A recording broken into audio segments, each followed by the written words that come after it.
Hey, Ayushi, thanks for your time and welcome to the podcast. I'm so glad to be here. Yeah, a lot of back and forth. As you said, I think, very hard to get two founders on the same call and super exciting to see the kind of amazing things, you've done in the past decade. So you've built a lovely brand. I believe it's over a decade now and it's in a really competing, space as well. So much to discuss today. But just to set context, Ayushi, for you and the viewers, we're talking about the first 1,000 days a founder goes through, right? Those are the most exciting and also the hardest times Yes. because you start at, basically a dead state and you're trying to kind of get alive. So we'll talk into your journey and all of these other aspects. But before everything, could you just quickly introduce us yourself once and about your brand as well? First of all, thank you. And I'm really glad we are finally speaking. I'm Ayushi. I run FS Live. It is now a house of brands. We started with Fable Street, which is best fit brand for Western wear in India, and eventually added Pinfort, which is a modern Indian wear brand to our portfolio. So we run two brands now under the umbrella FS Live. Yeah. And I hope all the women watching try it. Lovely. I wanted to first start by asking you about a question which is on everybody's mind when they start their company, which is finding the first users. Generally, it is very contextual to your business, your category, and there's a lot of advice which goes on how to get users. But there is very few advice in context to India on what do you do in that first month after you launch, right? I'd love to know, take us back, to your first few weeks, few months. How did you get your first customers? Very interesting question, and you are like taking me back a decade. The world was very different back then. There was barely an Instagram. Facebook was one of the primary community oriented channels. And of course, events and BTL was a very big thing back then. So for us to get the first users, we did not start with any performance marketing to so to say from day one. We actually formally launched on 2nd of September 2016 with an honest, heartfelt post on Facebook. We just shared my journey, what I'm doing, and why I'm doing it. And it was an interesting thing, and I have some snapshots till date. Some 150 visitors organically visited the website. And in that world, on an average, when you would do performance marketing, then also, natural visitors on the website were probably 15, 20, 30 at a particular point in time. It was quite big. So I think the journey for us to acquire the very first user was actually purely my Facebook post becoming viral, or at least resonating a chord with all the consumers that they were quite excited to give it a fair shot. We're solving genuine unmet need of consumers that getting good fits in workwear clothing, which was completely missing in the country, and how we built it. So that's how I acquired the first consumer. The next one and a half month was actually a journey of focusing on consistently reaching out through below the line activations to friends, to families, through WhatsApp channels, of being present in smaller societies, smaller communities, just pushing word of mouth, shipping your first order, actually physically delivering your first order. I ended up delivering first 20, 30 orders on my own and getting a real consumer feedback before we genuinely started doing marketing and spent monies behind those. So that was my journey of first users. I think everyone has a different journey. But if I were to actually go back in time today and question if that is what I would have done, I actually think that that is the right answer today as well.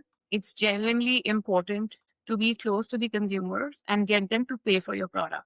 Everything else is secondary. So that was an interesting thing, and I'm glad I did it.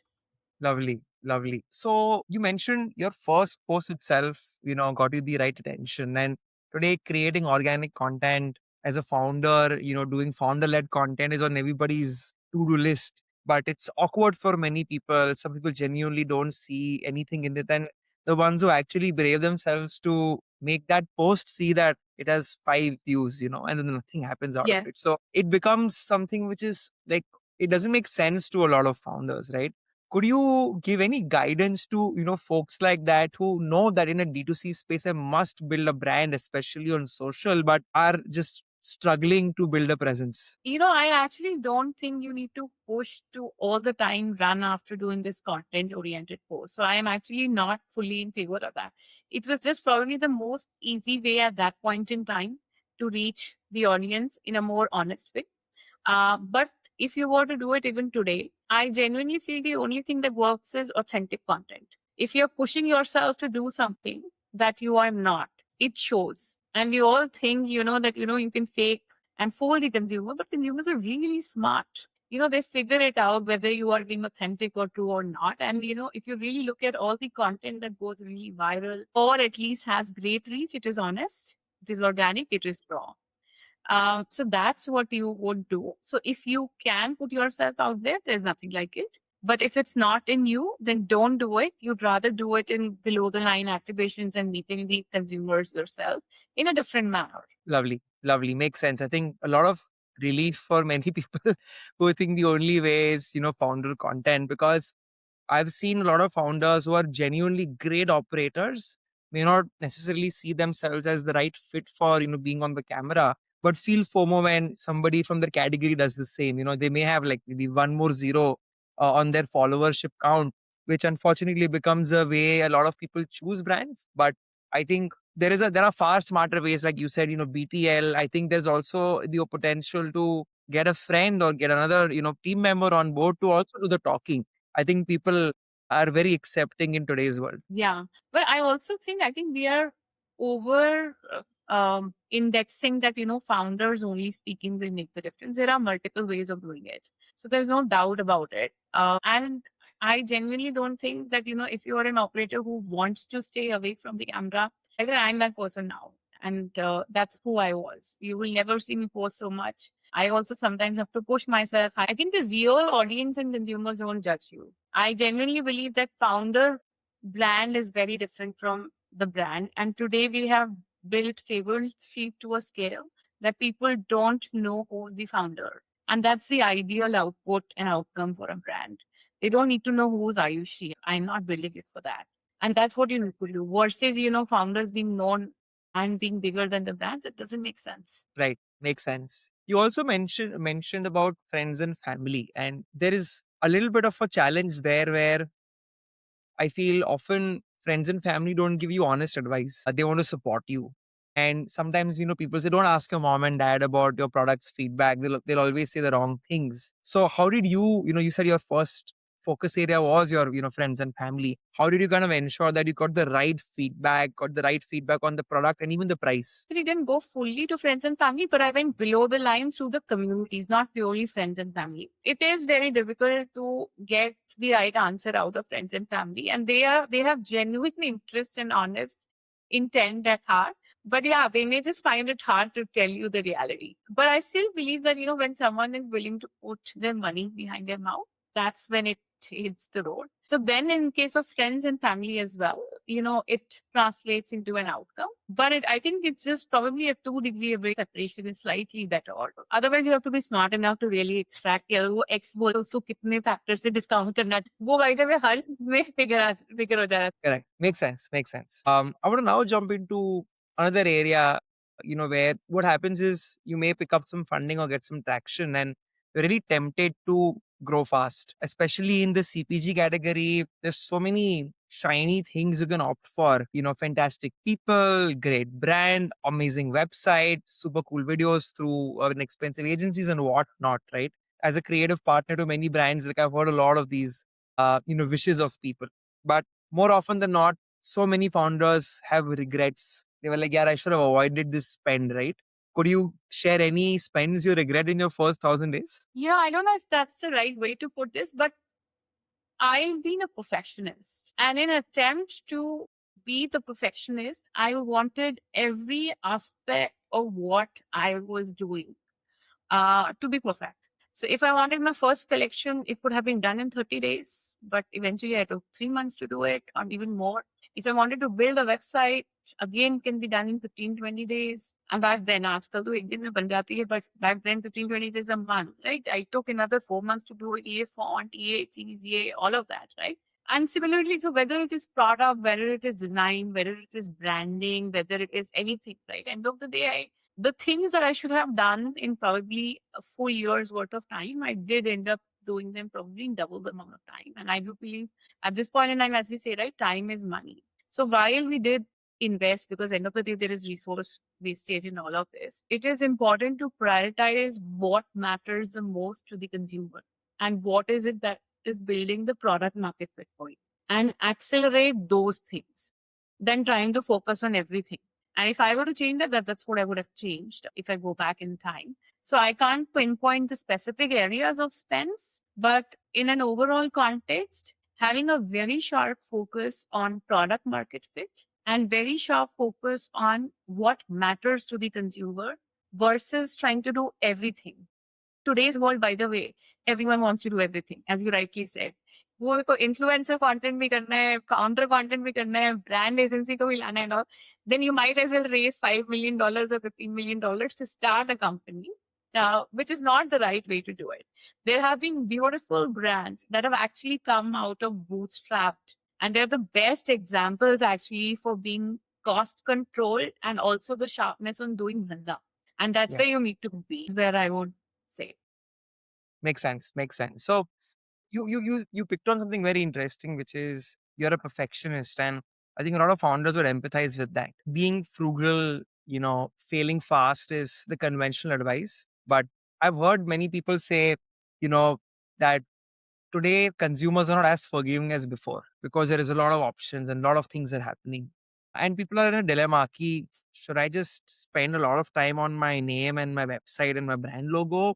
Or should I just launch something and see if people like what I do? I don't really have the right answer as well sometimes. So, what's your take on that? How much should you wait? How much should you be perfect? How much should you prioritize speed? The way I said, right, speed to it is by the time, like, it's a critical thing. There's no doubt about it, because by then, otherwise, others will have, context would have changed, the world would have changed. You do need to be a perfectionist in things that matter to the consumer. Like product है, वहां पे जाके compromise नहीं करोगे तुम, क्योंकि वही बेच रहे हो, right? Like in our case, and take this example. In our case, actually, photo shoot really matters. How the product is looking and falling, that's the first decision criteria. Now, if you're like not, if the garment is not falling well, if the product is not, even the mood of the model is not great, low. So you need to figure out. And while I did say I was a perfectionist and I still am, I think why it's been 10 years of running it, that perfectionist or perfectionism has actually resulted in me knowing nuances of everything. And today, therefore, I am super fast and efficient at things that I need to do. And today I made decisions at the back of my mind without even being able to explain it to anyone. Because I know that hustle and double and all of that is needed.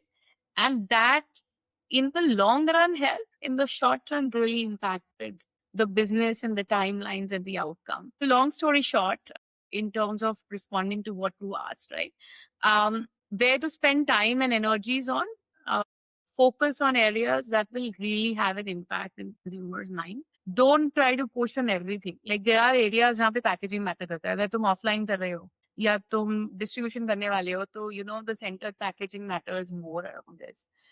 So you need to figure it out. Like in today's world, primary copy matters, secondary copy doesn't matter, bullet point पे लिखो, it doesn't matter. So ये भी था कि एक product 200 product launch, उसकी एक product की डिस्क्रिप्शन पे मैं अटक जाती थी, नहीं ये तो सुंदर लगना चाहिए, इस प्रोडक्ट का मीनिंग कम्युनिकेट होना चाहिए, लेकिन 200 प्रोडक्ट्स में no one even reads, photo देख के खरीद लेते हैं, right? So that's how that world operates. So you just need to have laser sharp focus on what matters. Yeah, I think spend a lot of time understanding what to focus on first, than to just, kind of obsessing over everything. So lovely. Coming to the third part now and the final part, right, is channels of acquisition. They also really change over time. And I think, if I'm not wrong, in your case, that also has expanded from digital to, I believe, even an omni-channel experience today too. So I wanted to understand, in your experience, for the first 1,000 days, what were some overrated channels and what were some underrated channels? I think in our time, actually, and that was like back in 2016, online was slightly underrated, though it was really known enough, but it was probably the startup way of doing it, not a conventional way of retailer doing it. So no Hmm. retailer was excited about going online until this COVID changed the game, right? So at that point in time, I would say that online was mildly underrated as a channel, but fairly recognized that it is a critical channel. The world's changed now completely. Today, I do believe that online and e-commerce is slightly overrated and offline has been underrated for a large amount of time. Eventually, consumers will engage on all channels. So you need to be present across channels, be it e-commerce, be it your own website, be it your offline. and find the right balance of consumers. So that is how the channels have evolved, and they may evolve. They can be something that quick commerce. There is something called a drone. There's so much that's happening. You need to be clear on how eventually channels evolve. The only one thing which is slightly unrelated to this, but I would say, is that at least for us and for D2C brands which are focusing on building brands, right? You are a brand first and channel second. We confuse that a lot with our channel. So ensuring that as a brand, you are consistent in who you are, what you do, how you engage across all channels is actually most important. And your channel selection will keep on changing over time depending upon the context and the world you're operating in. And that's something that's very important to know. So from day one, I knew that, we want to become a 1,000 crore brand. So we knew that by purely being online will never be an answer. So we always, like in 2016 in my deck, it was clear that long term will be retail. Percentages were unclear. But at that point in time, online was the cheapest channel to operate and get your product market fit right. Today, that answer is not true. So today, I would actually say community BTL events is actually the first cheap of channels. Once you have that PMF right, you may want to do offline first and then eventually go online. So it's a different answer. So I would suggest that we all dealing who you are and what you are as a brand, and don't think channel first. We sometimes solve for channel and then channel changes and then it becomes very difficult. Hmm. There are brands which have come up on Myntra or Amazon, and over time they've lost their journey because those platforms evolved and changed, and you didn't have your other brands. It's a different set of learning, but I think what it takes you back is literally the principles that you're taught in B school and the fundamentals of doing business the way an HUL or a Unilever operates, right? They stay same and they are true. So as long as you hold on to that and find ways around it, that's the way I would say. Would you advise a brand who's just starting out then to basically throw a wide net, go on multiple channels and then optimize for a few? Or should we go with the cheapest first and then expand into others? Not either. So for sure, going wide is not a good answer. Unless you know that your product market fit is sorted and also you have unlimited resources, then wide is great. Then it's ideal because you accelerate scale. When you have to get your PMF sorted and then scale, then one option is cheapest, which is depending upon how bootstrapped you are in this. Alternate option is actually the most optimal. An optimal channel is a choice of where your consumer sits and the cost. So it will not all the time. Like, so for today, actually for us, retail is the most optimal channel because the discovery is not a bigger challenge or problem. It is actually conversion and the experience of what the brand offers, which is very hard to communicate online. So therefore, our retail stores turn profitable month one, as opposed to D2C channel, which takes, when you scale up, you keep on burning money. So it's a journey and it depends around it. So retail is more expensive still because there's a lot of upfront capex involved. I'm just taking and contextualizing in our example. But that's what. So for every brand, it will matter. So I would say more optimal channel depending upon your resources at that point in time. That's a very fascinating insight of retail versus online, actually.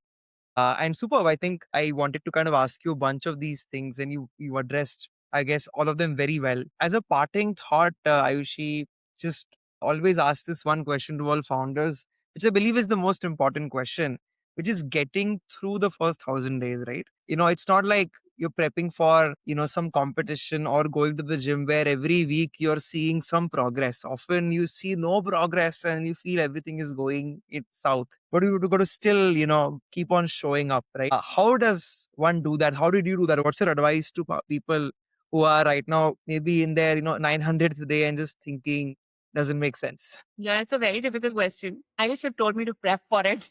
But no, I think if as a founder, resilience is one of the most underrated traits. And the reality is that it can take years and years for business to take off. And it is your resilience that you decide, right? We are in year 10, and I still feel it is like day one, and then we were done. Very hard for me to go back on what kept me going and give any advice to any of the founders. But the fact that you showed up for 999 days means that you have it in you to show up for the next 999 days. And that's how I've almost done 10 years now. So I think that itself is this. Either you end up giving up on day 100 or the fact that you lasted, then you will end up lasting. So I think we seldom appreciate the resilience. Now the ecosystem has started appreciating the founder resilience, but that's what's going to take you long. The journey is going to be hard. It is a firefighting journey. Even today, the rescheduling in 50 things is always firefighting on something or the other. It doesn't change. So you have to change and you have to be comfortable with it. Right, 100%. I started in Folio when I was 18, and it's been 11 years since then. I just turned 30 this month, and um, I used to feel things are not going right. I'm seeing, people who've made so much money and funding and all that in like 6 months. And for me, it's been like 7, 8 years at one point in time, and I was just like second guessing to just realize, I'm a Gujarati. I had to just look into my community, ask my people around, and realize they are in their business in the 50th year, 60th year, and 30th year. And it just takes time for companies to do well. We just unfortunately talk about the fast ones, which often fail. We never talk about the That's ones true. kind of put I their think one mistake, yeah. Sorry, go ahead. you're right. I was just concluding that, we don't really celebrate the people who actually just put their head down and are constantly improving year on year. Maybe they don't look shiny enough, but they're the ones who'll build like long term businesses. Yeah. No, you're so right. And that's the reality. And I mean, the longer you stay in this game of being a founder, and in fact, that's the journey now, you respect actually individuals who have done and stayed at it much longer. And you respect those companies because it takes time and a lot of effort to build the company. The only other parting thought that I wanted to have or share in this context was, people will make crazy amount of money. Everyone's journey is not same. They will have companies growing very fast. There will be thousands of things happening. Sometimes you are in the right sector, sometimes you're in the wrong sector. The world changes. And in this last 10 years, evolution of, VC ecosystem choices, friends, also seen COVID, DST, tax regime changes, etc. But um, the question you need to ask yourself is that would you want to switch places with anyone else? For me, that answer has been no. I'm very happy and I don't want to trade places on also what I did and what I went through. So as long as that holds you, then that's probably the right way to run. And I'm still happy about what I'm doing and how my journey's been. And I don't want to trade places. You just find your own mojo in your own world. Love that. I think that's some golden advice about the whole swapping piece. So thank you so much, Ayushi. This was fantastic. You know, super stoked to have you on the pod, having scaled the company to such numbers over a decade now. So thank you for your time and hope you had fun. Did, and it was a great conversation. I didn't realize that it was so much fun. I run away from any podcast. You should know that comes. Okay. And that probably is the reason I took a lot of time to respond to you. I hope No. some people find use of this. But I think last 30 minutes of fun just getting to know you and also you pushing me to think a lot more about my journey. I'm so glad that you said yes. It's gonna make for some really interesting content and it's gonna help a lot of folks doing a 0 to 1. So thank you, Ayushi, and have a great one. Bye bye. You bye. Take care.